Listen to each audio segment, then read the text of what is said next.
اعوذ باللہ من الشیطان الرجیم، بسم اللہ الرحمن الرحیم۔ تمام ناظرین، السلام علیکم ورحمۃ اللہ وبرکاتہ۔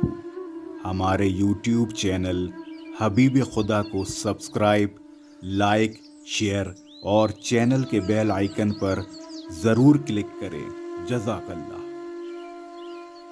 اللہ رب العزت رحمان اور رحیم ہے۔ انسان کو کبھی بھی اللہ کی رحمت سے مایوس نہیں ہونا چاہیے۔ اگر بندہ سچے دل اور ندامت و عاجزی کے ساتھ اللہ کی بارگاہ میں توبہ کرتا ہے تو اللہ بھی اپنے حبیب پاک صلی اللہ علیہ وسلم کے صدقے اسے ہدایت عطا کر کے اس کے گناہوں کو معاف کر دیتا ہے۔ ناظرین، ایک ایسا ہی واقعہ آپ کے لیے پیش خدمت ہے۔ بنی اسرائیل میں ایک نہایت ہی فاجر و فاسق انسان تھا جو اپنی بدکاریوں سے کبھی باز نہ آتا تھا۔ اہل شہر جب اس کی بدکاریوں سے عاجز آ گئے تو اس کے شر سے محفوظ رہنے کے لیے اللہ سے دعا کرنے لگے۔ اللہ تعالیٰ نے حضرت موسیٰ علیہ السلام کی طرف وحی بھیجی کہ بنی اسرائیل کے فلاں شہر میں ایک بدکار جوان رہتا ہے، اسے شہر سے نکلوا دو تاکہ اس کی بدکاریوں کی وجہ سے سارے شہر پر آگ نہ برسے۔ حضرت موسیٰ علیہ السلام وہاں تشریف لے گئے اور اسے شہر سے نکلوا دیا۔ اللہ تعالیٰ نے حضرت موسیٰ علیہ السلام سے پھر ارشاد فرمایا، اب اسے اس بستی سے بھی نکال دو۔ جب حضرت موسیٰ علیہ السلام نے اسے اس بستی سے بھی نکال دیا تو اس نے ایک ایسے غار پر ٹھکانہ بنایا جہاں نہ کوئی انسان تھا اور نہ ہی کوئی چرند پرند۔ آس پاس نہ تو کوئی آبادی تھی اور نہ دور دور تک کسی کا پتہ تھا۔ اس غار میں آ کر وہ جوان بیمار ہو گیا۔ اس کی تیمارداری کے لیے کوئی بھی شخص اس کے پاس موجود نہ تھا جو اس کی خدمت کرتا۔ وہ ضعیف ناتوانی سے زمین پر گر پڑا اور کہنے لگا، کاش اس وقت اگر میری ماں میرے پاس موجود ہوتی تو وہ مجھ پر شفقت کرتی، میری اس بے قصی اور بے بسی پر روتی، اور اگر میرا باپ ہوتا تو میری نگہبانی اور میری مدد کرتا، اگر میری بیوی ہوتی تو وہ میری جدائی پر روتی، اگر میرے بچے ہوتے تو وہ اللہ سے دعا کرتے کہ میرے اس گنہگار بدکار باپ کو بخش دے۔ پھر اس نے اللہ سے گڑ گڑا کے دعا کی، اے اللہ، تو نے مجھے والدین اور بیوی بچوں سے دور کیا ہے، مگر اپنے فضل و کرم سے دور نہ کرنا۔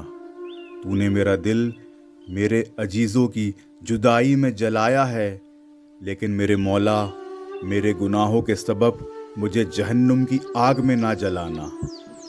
اللہ رب العزت کو اس شخص پر رحم آ گیا۔ اسی وقت اللہ تعالیٰ نے ایک فرشتہ اس کے باپ کے ہم شکل بنا کر، ایک حور کو اس کی ماں اور ایک حور کو اس کی بیوی کے ہم شکل بنا کر اور ایک حور کو اس کے بچوں کی ہم شکل بنا کر اس کے پاس بھیج دیا۔ یہ سب اس کے قریب آ کر بیٹھ گئے اور اس کی شدت تکلیف پر افسوس اور آہوزاری کرنے لگے۔ جوان انہیں دیکھ کر بہت خوش ہوا اور اسی خوشی میں اس کی روح پرواز کر گئی۔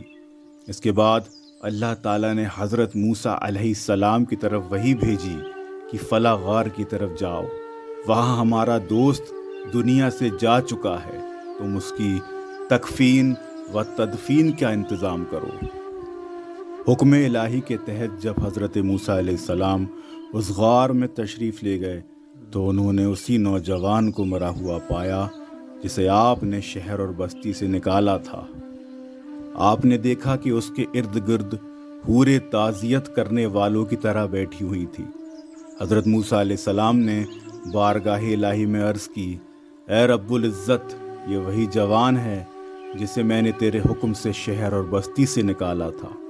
اللہ رب العزت نے ارشاد فرمایا، اے موسیٰ، میں نے اس کے بہت زیادہ رونے اور عزیزوں کے فراق میں تڑپنے کی وجہ سے اس پر رحم کیا ہے، اور فرشتوں کو اس کے باپ کی اور حوروں و غلماں کو اس کی ماں، بیوی اور بچوں کے ہم شکل بنا کر بھیجا ہے، جو غربت میں اس کی تکلیفوں پر روتے ہیں۔ جب یہ مرا تو اس کی بیچارگی پر زمین اور آسمان والے روئے۔ میں تو رحمان اور رحیم ہوں، پھر میں کیوں نہ اس کے گناہوں کو معاف کرتا۔ اللہ سے دعا ہے کہ وہ بھی اپنے حبیب پاک صلی اللہ علیہ وسلم کے صدقے طفیل ہم گناہ گاروں کے گناہ معاف کر دے اور ہم سے راضی ہو جائے۔ آمین ثم آمین۔